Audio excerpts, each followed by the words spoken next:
All right, Friday before Expo, and I got a motley crew in here with me today. You guys finished setting up? Oh, no. No? Almost. Well, we found some time to come in here and get you guys in here for the podcast. The drone guys are here at Green Top for the Expo. Welcome, guys. Thank you. Thank you. And anybody hasn't heard the first episode we did with you guys, I'm going to let you guys go around and introduce yourselves. And I'm going to start with you, Mike. All right, I'm Mike Snider with Captured Media and Captured Ag now as well. And I do sales and marketing for Jut, and I also have my 107 pilot's license. All right. How about Jut? you, Jut Updyke, Captured Media, Captured Ag. Mark Boyd, Back 40 Drone Works. Got my Part 107 pilot's license also, fully insured, and do videography as well with the drone only. And last but not least, Albert Mast with Drone Wildlife Recovery out of Western Virginia. excellent. Good to have you guys here. You guys are out there setting your booth up for our big expo this weekend, and we figured, man, this is a great time. We had to set this room up for a number of podcasts this weekend. You guys will be the first ones, and it's always fun to talk to you guys because you provide a service that you just can't find anywhere. And it's one of those thankless jobs that you guys do, and we're coming on. The archery season's opening up tomorrow. Yeah, tomorrow. And that's when your phones are gonna start blowing up. That's the hope. Yep. Yeah. Yeah, youth season's already started, so I already Yeah, got calls that's right. for that as well. So Yeah. So yeah, bow season's kicking off tomorrow, and you guys work all over the state of Virginia in deer recovery, and you use drones to do that. Jut, kind of get into the whole history behind it and how you got into it, and let's talk about the technology behind it too. Yeah, of course. So, I grew up with a huge love for hunting, but I moved out west and became a guide first, then a cameraman and editor in the outdoor industry. And, as technology advances and I saw the infrared drones, I wasn't by any means the one that pioneered drone deer recovery, but I saw it happening in other states. And so I was like, man, it's a no-brainer to be able to apply all of my past history and knowledge. Yeah. Yeah. Yeah, and it's we've seen technology, and we're all pretty young guys here, except Mike. People. Just kidding, Mike. wisdom. No, we're all pretty young guys, and just the time we've been in the outdoors and hunting, we've seen technology go way beyond what we thought would ever be. Oh, yeah. Where it would be. Cell cams. Yeah, exactly. I mean, 400 foot we used to second always process. think about it. Wouldn't it be nice to just know exactly where a deer was at that moment in time? Well, that day is now. I mean, Yeah. and being able to recover deer, and not just deer, pets and things like that too, Oh, yeah. people, and the technology with these drones is amazing. But you've recently gotten into, not just, if you go back and we talk about in the other episodes is your herd analysis in the off season, and just checking out your property for whatever reason. You're also getting into some crops now, right? We are, yes. We recently, Mike and I, along with another guy, formed Captured Ag. And with that comes a lot more. You can barely call it a drone. It does fly. It does have a controller. But the technology and software, hardware, it's just incredible. And that's is bigger than this table? Oh, yeah. Fully expanded. It's an 11 foot by 11 foot. Wow. It would probably barely fit in this room. I don't even know if we'd get it through the door. So, and with that, you've been, you just saw another opportunity, and this is where the future's going, right? Yeah, and all of us are very similar, and we offer the same service. I'm in the unique situation with Albert too now, to where Captured, whether it's media or ag, is my livelihood. That's my sole income. Mm-hmm. And so when you sprinkle in this economy and 4 kids, it's go time. Yeah. And seeing how we did last year, October through I'd say right into mid-February with deer herd analysis. Yeah, all the way up to March. I mean, it was daily. I mean, unbelievable, the phone calls to people that, reached out. And then as soon as the first buck started shedding, the light switch turned off. Yeah. And I was back to media. And much like with that infrared drone, I had a couple close friends that this was their second full season in the ag spray business. I've been watching them and kind of paying attention and, well, what were your setbacks? What was your hardships? What was the positive? What was the reality of doing this? And that season is March through October 1st. There you go. So I was like, okay, this is something. Yes, of course there'll be overlap and stuff like that, but the design of this is to be able to go 12 months out of the year full bore. Yeah. And they marry good together. Yeah. I mean, you got landowners that you're already doing deer herd analysis for. Now you can spray crops, do cover crop. He's able to do kind of like a turnkey full service. That's right. Yep. Yeah, I mean, it's cheaper to hire somebody with a drone that can, survey your property than getting, I mean, from the air especially, than to hire somebody to fly it or in a helicopter or a plane or whatever like Absolutely. that. I mean, it's much more affordable this way too. And like Mark said, there is a massive overlap because even in infrared, you can see weeds, like weak spots in the crops. Now you can use these same drones for multispectral. You can start doing mapping, and then that's where we would normally walk away. Now we can say, because what a lot of people don't realize, and it's fairly new in Virginia, but cover crop. Let's explain what that is. The state pays farmers to put cover crop in after they've harvested their corn, their beans, the row crop. Mm-hmm. Well, what you don't realize is they're paid a certain amount if they get the cover crop in by October 15th. Then that drops if they get it in before November 15th. Then it just drops. Well, you're not going to run over your crop. Right. So with the drone, we can go and cover crop before the leaves start falling off of the beans, and it gives it a cover. And so that's already growing. So it's huge for farming. Yeah. And it's so much more accurate than you say like a crop duster. They're Evel Knievel. I mean, they're just dropping down, where this is all autonomous. Yeah. You've pre-mapped GPS, RTK, and that drone knows exactly what it's got to do. Yeah. And it's safer for the environment because now everything, this cover crop and all is growing so that we're not leaching into streams and rivers and all that. So there's a lot more behind it, which is, going to be very positive. Yeah. You can spot spray and fertilize. Basically, you can see the weak areas and just fertilize them and not have to fertilize the whole crop. Exactly. And you can see your obstacles. Like, that's an old tractor that grass grew up around. We just left it. Well, when I'm doing my mapping session, I can identify that and say, okay, this is an obstacle. Here's a power line for sure. Yeah. That's an obstacle.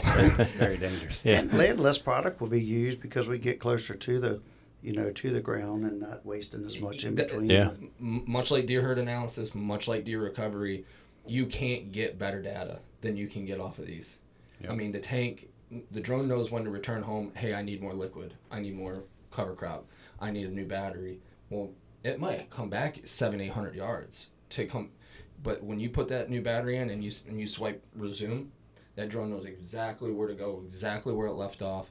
I mean, It goes right back to where it left off and then just picks back up. Exactly. Yep. That is so amazing. it's all it's like, I mean, you pick your droplet size, you pick your gallons per acre, the speed you want to fly at. I mean, you get into. I mean, I grew up around dairy farm, and so I'm familiar enough to say like, okay, I understand what's going on here, but it is so intimidating. It's the exact same controller as Jarvis, but none of the same software. Wow. So like you power it on and Smart Farm comes up, and I mean, yeah, it's a lot to take on. I'm very grateful that I had this opportunity, and Mike again come through, to where we're able to get this in the air and get going. But you can't understand the paperwork and the FAA regulations and just the insurances alone. Yeah. Yeah. Speaking of FAA regulations, someone recently broke those regulations, didn't they? They sure did. Yeah. Yeah. Well, this was Almost got youth. took Was out. this Youth Day or is this? No, It was a pet recovery. I was at pet. Pet- it was a yeah, pet recovery. in the middle of the week. So what happened there, man? Or are you allowed to talk about it? Yeah, Okay. Yeah. So I got a call about a missing pet. Young lady was in town seeing her parents from Tennessee, and dog got out. Doesn't know where it is, so it's lost. Okay, it's a rescue. It's got hound in it. I'm like, oh boy, you know. But they'd seen him run in and out of this cornfield several times. So she's like, I've already contacted the local farmers. You know, we're good to go. Well, as with any search with Jarvis, there tends to be a crowd. So, about 10 people. Yeah. Right? So, black dog. So, I'm flying this cornfield, flying like sideways so I can see down the rows with Yeah. an infrared. Yep. And boom, I get a signal. And this is after I found like 20 deer, turkeys, raccoons. What time of day is this? Probably about 6 p.m. Okay. And a black coyote. That's what I'm getting ready to say. So, black dog. Well, I see a black dog going through the stalks, and I'm like, you know, there's nothing like finding someone's pet. Oh, yeah. I mean, it's like the relief, and like, you might have met this person 20 minutes ago, but you're probably getting a Christmas card. You know what I mean? Right, Like, you yeah. really make their day. And so I'm trying to get this identified that this is her dog, and about the time we see the tail, and I'm like, no kidding, that's an all-black coyote. A couple of the younger guys that hunt that property were there, too. They're like, yeah, we got him on camera. Boom. Boom. Boom. And I'm like, I think they're shooting at my drone. So, you know, I took the safe route and flew it at me. Yeah.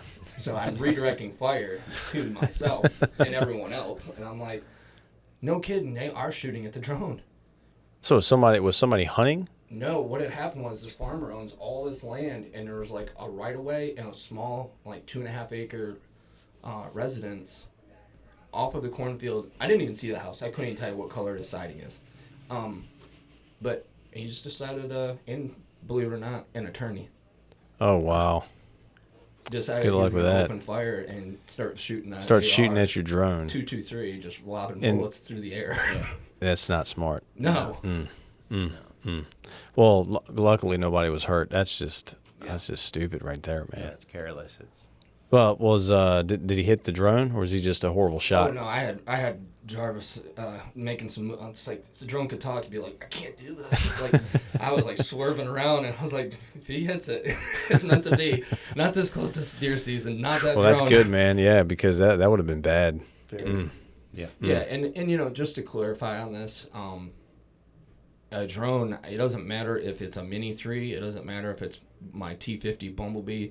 Any drone registered in the FAA is considered an FAA asset. Yeah. He might as well have been shooting in an airplane. You might as well There's shoot no an difference. aircraft. They Yeah. don't decipher the two. Yeah. That's right. Yeah, and so, you know, they were trying to decide when the police showed up. They were like, "Well, I think we go down and see the magistrate." And I'm like, "Oh, this is Commonwealth attorney, like federal." Like, Yeah. Right. yeah. This will be in the news. Yeah, I'm sure it will be. So. Well, good. I'm glad nobody was hurt, man. Yeah, I'm absolutely. glad the drone is good too, man, because that would have been some bad timing with the season coming just up. a kidding. Yeah, Albert, you would have been running around on this end of the state, man. I've got a drone down right now. Do you? Yeah, I burned a motor up Monday on my M30T. So luckily we've got a backup. That's good. So we flew the backup for the rest of the day, and I've got a motor coming in today. So I'm hoping to fix the thing tonight still. Yeah. Good luck with that, man. Yeah, and shout out to Albert. He already had a successful deer recovery during them, their yeah. youth season. Oh, good, man. Or two of them. That's right, Yeah. two of them. Nice. Yeah. Well, You had one too. Yeah, we had one too. so let's get into that real quick on just the whole idea of the whole deer recovery and how the whole process works.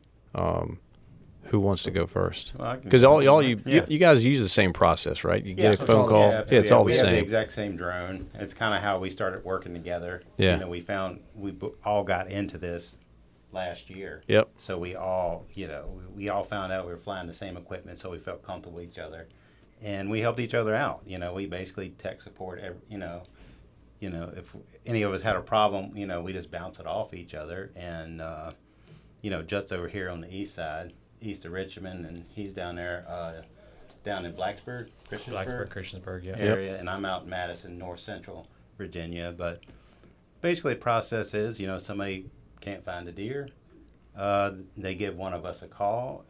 If it's down there in Blacksburg, I usually just give them Albert and Daniel's number, and say, Yeah. hey, they can get to you quicker than I can. Sure. And it's going to be much cheaper Yeah, than right. me driving 3 hours down there to you. Absolutely. Right. But, yeah, so if it's sunny, we tell them we need to wait till it gets dark. Yeah. Because we can't be just searching in the sun. And we just meet them on site. They give us some intel where they found last blood, general direction that the deer went. We launched a drone.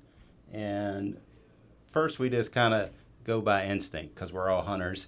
So we just kind of like, okay, if I was a deer, Which how way would I go? Yeah. Check the gully, check the creek, Yeah. and freestyle it for the first part. Yep. And if that's not successful, usually it is. I'd say 60% of the time that works. Yep. But if not, then we just start gridding it, and we just grid it until we cover, exhaust all the property. And you guys initially ask a few questions, and sometimes people are honest and sometimes they're not. But like, I don't even want to say like- they're dishonest. They're just how much, how much pressure, or did you Yeah. push the deer at all? That's the key. Is don't push it. Don't push the deer. I mean, if there's any, especially the trophy. You know what I mean? Yeah. If it is a trophy deer, I mean, if it is a world-class deer, and I'm not doing this just for profit for us, but if it is a world-class, don't even take the chance. Yeah. Yeah. I mean, 'cause you how guys many are there. world-class deer do you get a chance at? Yeah, you guys are there to find the deer. That's Yeah, all you want to do. That's it.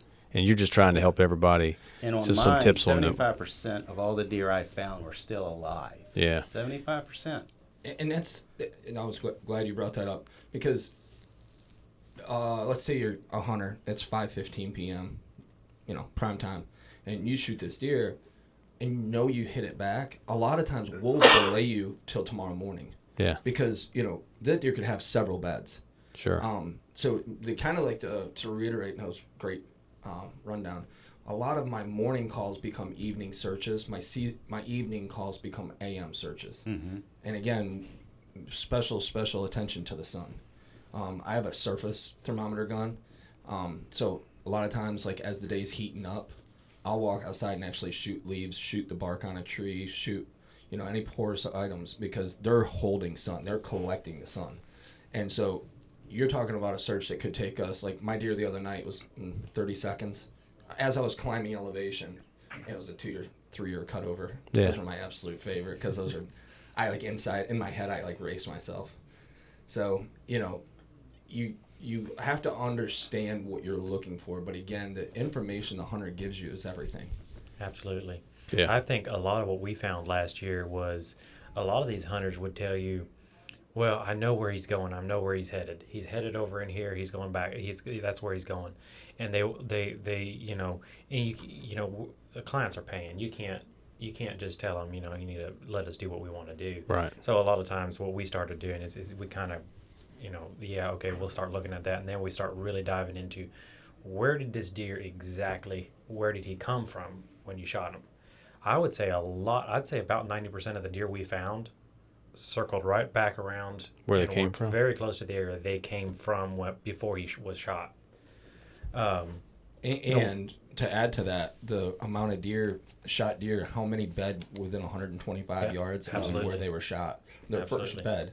Yeah. Because they're not like, darn it, there's a whole hunter Yeah. back up to his tricks. Yeah. You know what I mean? They just know something's wrong. Yeah. And they get to where they're like, okay, I need to analyze what's going on. 125 yards and a lot of times bedded watching their back trail, Yeah. And facing the direction we're going to be coming from. the majority of the deer that I found that were still alive, it was usually the first buck I found or the first deer Yeah. that I Oh, found. Yeah. It was and it's not dead, and they're like, I don't think that's my deer. And I'm like, That a lot. yeah. Okay, well, I'll keep searching. I'll Yeah. keep, just to make sure. And after an hour, I'm just like, are you sure this buck that's laying up here 100 yards from us isn't your buck? And come to find out, you eventually it gets up and you see it limping, and it's like, well, that is your buck. Yeah. Yeah, the one we found this past Saturday evening, we found him right at 600 yards from the shot. He was a long ways away. Oh, wow. But those deer had to have been jumped. No, he wasn't jumped. They actually they barely went 100 yards from their shot. Huh. But he wasn't fatally hit. I'm about 98% sure he wasn't fatally hit. Got it. When it was 100% that buck was a very cool buck. It was a high 150s, 160 buck. Oh, nice. Buck. But his forks were just way forward. You could not miss the buck. And immediately when we turned the light on him, he's like, yeah, that's the buck. That's the other thing. Talking about fatally and non-fatal, we can almost tell in seconds from the first time you see it, because those deer don't necessarily like being looked at. Yeah. You know, if you've ever, like, upstate New York where I grew up, you could it was legal to ride around in Spotlight. That was our Friday night thing to do. Obviously didn't have guns. But a lot of those bigger deer would actually, like, turn their head away and, like, look back, like, look away from it. It's the same thing with the drone. But if they're seriously shot, like fatal, a lot of times they're just like, oh, you know what I mean? Like, They can care less. lethargic, just kind of like whatever. If they're not, they're like, what do you want? You know what I mean? So that really plays into, like, how spry they are. Yeah. Is kind of how I go about it. Yeah. Another thing too, when y'all mentioned the 125-yard scenario, these people say, "Oh yeah, I want 100 yards." They could have jumped that buck and pushed him even farther, Yeah. and that could have given him more adrenaline than that natural first shot. So back out, wait, like you said, because 100 yards means a lot when you're trying to recover. Yeah. And to add what Mark said about a substantial deer, like the big deer, and I noticed that on certain deer as the season went on, the sleigh ball deer, Mickey Bracy, everybody knows that deer. You know, those guys had seen enough of what we were doing throughout the season and our posts on social media. I mean, they were just essentially going, bang, hey man, this is what just went on. I'd rather play it safe, you know. Yep. And those guys are going to be the happiest because they did the right thing. I mean, Yeah, it was 100% recovery rate. 100% recovery on that kind of stuff.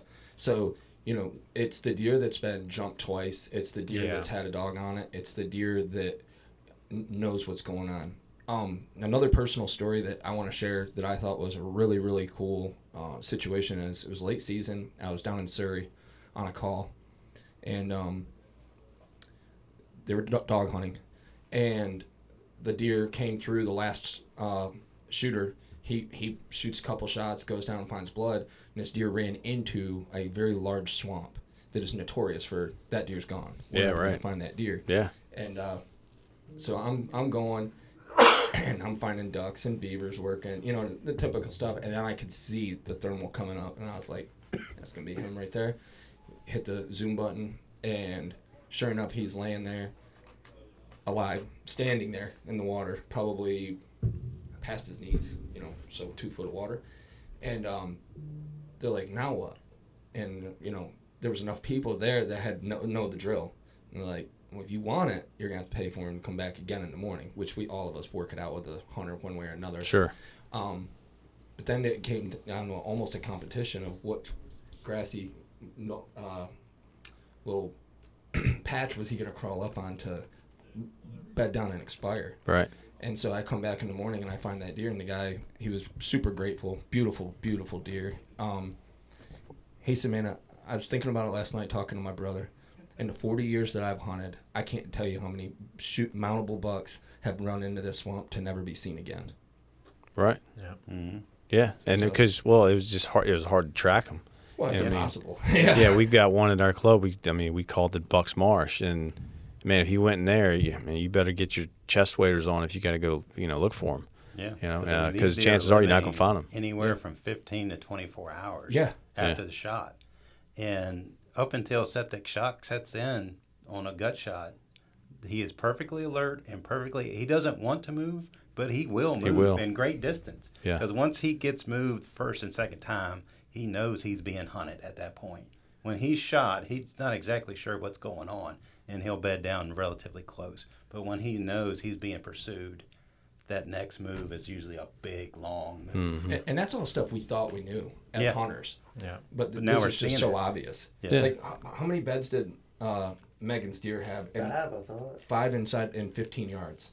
So that meant that deer bedded and went, I'm good enough to get up a little further. I want to get a little further.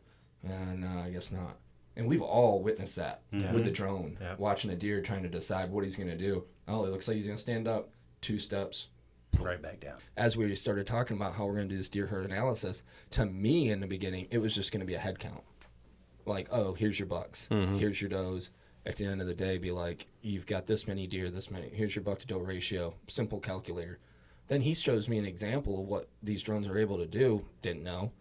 You can drop all these pins, waypoint 151, be blue for buck, pink for doe, or whatever color you want, so it separates. Well, then you export it and open it in Google Earth, and it automatically populates the map and a couple other critical things. Yeah. But I mean, we're providing these hunters with not only an Excel spreadsheet with coordinates and everything that we learn from the data, but they're getting a map that they can open on their tablet, their mobile device, their computer, and save and have to share. With the property lines on there, everything on there. Yeah. Property lines. I mean, Google Maps is 3D. Yeah. Yep. So, So they you, can you spin have a in. 3D view of seeing exactly what hillside those deer are laying on, how they're laying, That's right. things like that. Yeah, and again, just like how I thought people would only call me for a 10-point or a big buck. Yeah. Well, every deer herd analysis we did, I mean, some of them we did together. Yeah. It was different data that they wanted. Of a couple I did. Mm-hmm. You Yeah. know, some people were interested in how to develop the property. Do I have enough bedding? Yeah, Do I for have enough food? conservation Yeah. purposes. How many I mean, does do we? I mean, the biggest. How many does do we need to take off? yeah. That's Yeah. the one, that's the probably the number one thing that people don't realize. That's the key thing in all of it, really, Yeah, is everything. management, property management, and conservation. I mean, Instead that of should be the. guessing, and that's what it used to be, a guess or a trail cam survey. But I mean, I would say 95 to 99% accuracy of every animal that is on that place, every deer that's on that place. Yeah. And we're doing it at the most awesome time because it's generally cooler, rainy. It's the conditions are ideal for thermal, Leaves are but the off. leaves are gone. Yeah, So yeah. it's an open book test. at Oh, that sure. point. Yeah. And the professional background from all of the hunting knowledge that everybody's got, man, these guys can come in and tell you what food source you need, what paths will kind of help lead to the, get the animals to the source, and there's just so many different things that these guys can help a hunting. Yeah, and happy to spray it and plant it too. There you go. Yeah. Yeah. You can do it some all screening, Yeah, cut up those big fields, screen them a little bit. now. Yeah. right. Up to 150 pounds, might be able to get that deer out of there into your truck too if you got a bad back. That's the next But, thing. Not a you bad know, another idea. crazy part too, when this all took place last year, all of us were like, what's going to happen? Jut had, with his professional hunting background, he knew what it was going to do. We're all sitting here like, what's going to happen? I mean, and luckily Greentop was a big, y'all jumped on board and was like, hey, Big let's see supporters. what's going to happen. And the podcast, one thing led to the next. So between social media, our personal, just local connections, and with Greentop being such a big source in our area for hunting, y'all have helped us tremendously as Well, well. So glad we to do it, appreciate man. We can't thank you guys enough. I'm all about what you guys do, man. This is great. This is good stuff. And that's the good thing about the deer herd analysis and even the crop stuff that Jut's doing is everybody can do that. You don't have to wait till you shoot a big deer. Or, Sure. That deer herd analysis or having your cover crop, that can be done every year, Yeah. And sometimes when we go out and do these calls, whether it's a deer herd analysis or a recovery or even the ag, it's in some way it's almost a form of entertainment for the client. Yeah. They are, the crowds that, join around and look at the TVs because we all have, like 42-inch big screens. Yep. And The, it's like a show. Yeah. Yeah. Oh, absolutely. The call we went on Saturday is actually, we've got him scheduled for a herd analysis. Oh, great. And he had actually contacted us about a herd analysis a month ago or something like that. Well, then his son shot this buck, and he's like, one reason I had you guys out here, I had to see this. Yeah. He's like, we didn't really, we're not going to push into the deer had it initially went into some switchgrass. He's like, I can't walk through that anyways. He's like, I had to see this drone. I had to see what this is doing. Yeah. And there was easily 60, 70 deer right off the bat in his fields and stuff. There was a ton of deer in there. And then he was like, you're probably going to regret coming and doing herd analysis here because there's a ton of deer. I was like, no, that's the point. Yeah. See your buck to doe ratio and everything. But people want to see it. People want to see the what the deer numbers you've got, all that kind of thing on their property. They want to know all that stuff. And if you're any kind of hunter, you love going out there and see what kind of deer you've got. Yeah. Oh yeah. It's usually more than they thought it would be. Oh, yeah. Well, but having that bird's eye view of your spot, of your property, everyone's always wanted that. Now, I mean, here's your chance to do it. You know, And we record the whole flight. The Yeah. whole flight is recorded on video, and they get that. Yep. And we fly about from 10 to 2. Sometimes we start a little bit early and go a little bit later, depending on the size of the property. But almost always, they're always bedded in those times. Yeah.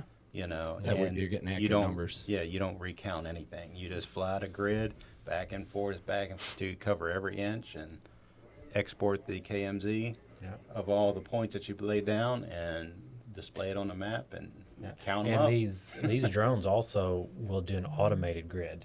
Yes, Where Mark was telling me how he did that on the one herd analysis, where it's you program, you can map the property, and it's very quick on Google Maps. You lay out the property. That drone will fly itself on that grid, and you can set your speeds so you don't miss anything, don't fly too fast, and you're guaranteed to not miss a piece of that property. There's no human error in, well, I think I got that piece. I think I got that part of the property. The drone will tell you if you got it or not. Yeah. And a lot of times Mark's huge on that. He'll build that and actually fly the lines manual Yeah. versus hitting automate. And I usually do like a 20% overlap. Yeah. So no matter which way, even if he's underneath a holly tree this way and I can't see him when I get on the other side, I'll be able to see him. There you go. Yep. Another thing too, Hunter, I want to bring this up because every time anything comes up, the ethical part of this, there's nobody more ethical in this room. I mean, all of us are ethical Sure. hunters. You cannot hunt until the next calendar day after a search is done. Yep. And we are funny about that. We have them sign waivers. I mean, this is not something where a lot of people don't understand. They think that we're hunting deer with the drone. That is not the case. Right. No. If anything, a game cam is giving them more intel than we are because they got to wait till the next 100%. daylight calendar day. Yeah. So, And like a hunt club, I won't even fly a hunt club until the evening. Yeah. Right. yeah. Yeah, we because talked I about can't guarantee that there's not a guy out there hunting. Right. And eventually, if I search it long enough, I'll find them too. Oh Yeah. yeah. Right. That's right. And we are not spying on people's properties or Absolutely other people's not. lines. It's not that at all. And No. we get that all the time. No, And I'm it's sure. frustrating because Yeah. we do hold ourselves accountable for what we do. I mind my business. Yeah. I, Well, it's a- whatever I it's a- see, it's I a- move on and just move on. Yeah. There's nothing to see here. Yeah, and then the people that do say it, like the guy shooting the other night, he's invading an airspace, not his property. Just like if we go fishing, somebody brought that up on social media the other day. It's no different than some guy casting up to your land on a river. Yeah. I mean, it's the same situation, just a different scenario. Right. Yeah. Well, people still don't realize, and this is not something we promote, as because we're legal businesses, we're all insured, we've all got our licenses, but you don't own airspace. You actually legally don't have to have permission to fly on people's property. Now, typically what we do is, like, if somebody asks us to stay off the property, we try to be respectful of that. Because, on the legal side of it, are we required to? No. But if they ask us to, then we're going to try and respect them as much as we can. We had our first encounter Monday with that, actually. I forgot to tell you, somebody came out of the house. It was also the first call we did right off the side of the road. Yeah. And somebody came out, they were threatening to call the cops and everything. Like, if you're going to fly that drone over on my property, there's rules for that. And I didn't even tell them. I didn't even tell them that legally there is rules, and the rules are in our favor, not theirs. Right. Because there's no point. We're not out there to try to, get people riled up or Right. do stuff like. We try to be respectful of people. Yeah, and we don't want what happened to Jut. Because a lot of people think that, and I don't want them to get in trouble. The serious trouble that they It's a can felony. get in.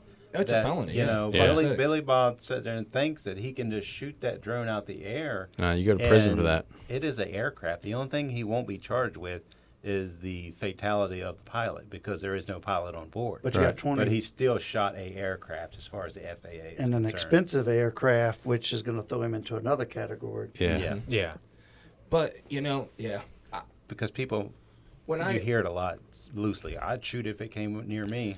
Yeah. I wouldn't recommend I that. wouldn't. Like when I have a call come in, somebody interested in a deer recovery, the process is pretty simple. I have a pre-made link that I text them to go ahead and get payment, and then I ask them to screen capture me, like payment successful, and then the next thing is going to be their address.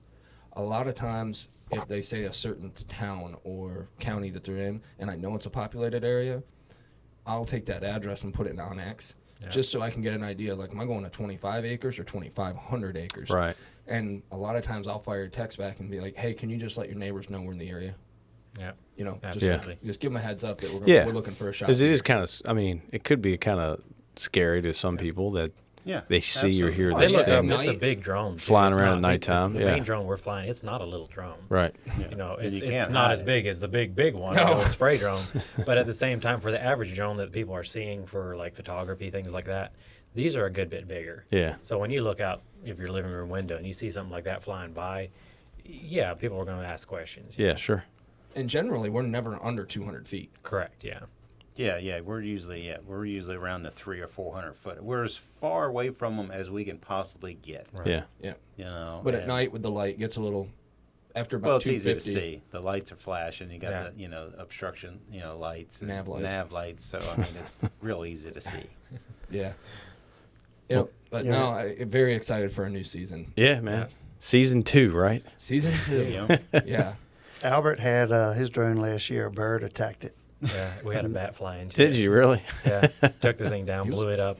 It was a mess. He was without a drone for 5 damn- weeks. damn well, near alpha. well, it was 5 weeks before we got our warranty drone back, but we had turned around bought another one a week and a half later. Yeah. I was very thankful for the calls you sent my way. Yeah, Yeah. we got that, and literally the week and a half that we didn't have a drone was the most calls we got the Oh, entire man. season. Oh, in I was- that span of time. I was dying. We I felt was- bad for him. We're like, man. I was this- rocking. Mm. And they were really good clients too. yeah, I mean, They we paid had extra. we had Cash. They tip upfront. well, Yeah. right? no, we had a Virginia Tech football player call us. He's like, I'll get you whatever you guys want.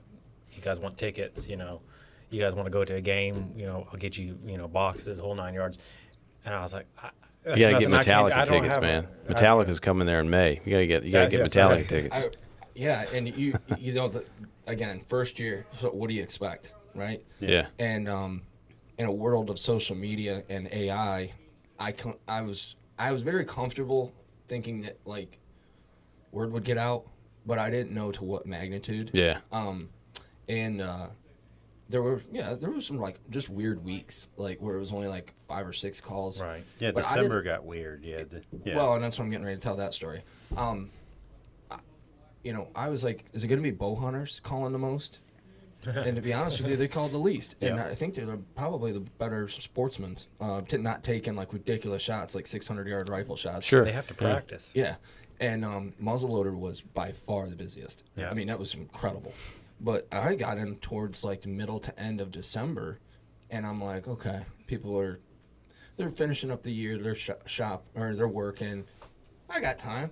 And my wife's like, man, I really want to go to New York City and see the Christmas lights. And her best friend lives up there. So I'm like, yeah, I'll pull this off. So I get flights. We go up there. From the time we got there to the time I got home, my phone would not stop, and I'm not there. Yeah. And so Mark was coming down. I'm like, he's in Surrey, he's in Sussex. I'm like, they're good people. Yeah. So I was like, that'll never happen again. And in that gap between Thanksgiving and the last day of season, I tried to go to South Carolina to do that hog hunt. Yeah. The Yeah. last day of the season, I left and I got like 6 calls. I was like, golly bum. And I mean, everybody, all the clients were, really good, even if we didn't find the Yeah. deer. Matter of fact, me and Jut just went to Kansas. Yeah. And where I parked my truck, so he didn't have to drive all the way to my house, is at a client's house. And I didn't even find his deer. But he felt like I did as best I could. I mean, Right. he knew Yeah. Yes. I gave him out. The deer's just not dead. Yeah. We searched and searched. I found a big deer, could have been his, but he wasn't showing any obvious signs of being injured. But it just goes to show you, that they believe in us. Yeah, Yeah. that's good. A couple of other things too. Bear. We haven't talked Yeah. about bear. They did have some bear searches as well, which is becoming more popular. But also this year, we will be hitting the ground with the thermal on the ground as well, so we can get under some foliage maybe earlier in the year. Nice. So we've got some ammunition to kind of maybe Handheld thermals. increase some business. Nice. Yeah, the whole goal here is to find your deer. Or bear. Or bear. Yeah. Yeah, or- Jut sent me one of those times he was gone. He sent me a call, and I went out there. The guy had a bear. He'd shot it. He had blood. I found this bear. Oh, And yeah. This bear, is in a tree. He's in a tree, and he's got, what was it, 4 or 5 coyotes around the base of the tree. No kidding. Yeah. Yeah. Because I was like, what are all these eyes? Well, then, You know? yeah, but then you couldn't.